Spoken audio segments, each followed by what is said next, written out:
Woody Womack joined by Chad Simmons. Chad, big news today. Ole Miss gets their quarterback, in-state four-star Luke Altmyer, just decommitted Florida State early in the week. How big is this one for the Rebels?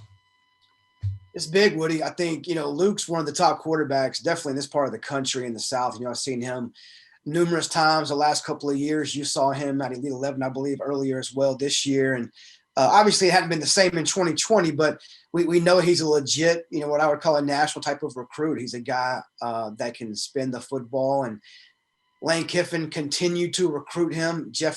Levy was very much involved too. They never slowed down their pursuit, and they made him their guy at quarterback in 2021, and they got him away from Florida State. Yeah, their offense has been really exciting, obviously putting up huge numbers.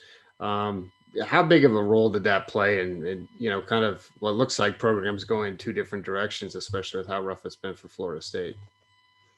It definitely played a role. I talked to Luke, and he said it wasn't maybe the key role that helped Ole Miss land him in the end, but seeing what they did with Matt Corral, who had 1 foot out the door, Lane convinced him to stay, and then see what they've done with him as developing as a quarterback, and then offensively putting up the points.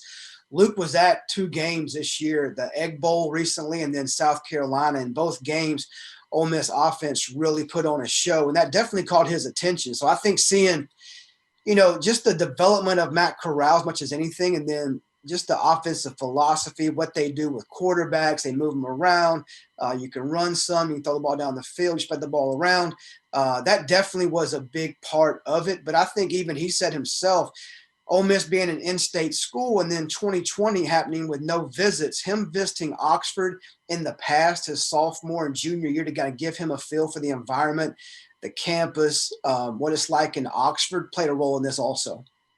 Yeah, it used to be, 4 or 5 years ago, the best players are really hard to get out of the state of Mississippi.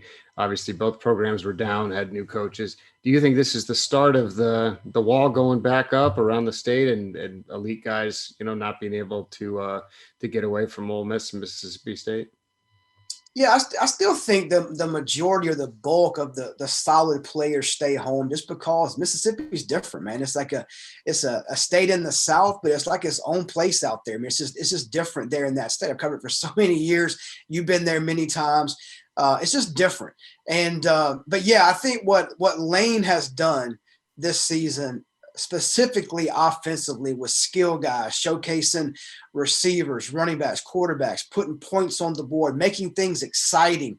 Of course, we know about his personality, who he is, and what he does as a coach, as a person. So he makes it fun, and kids are definitely seem to be buying into what he wants to do.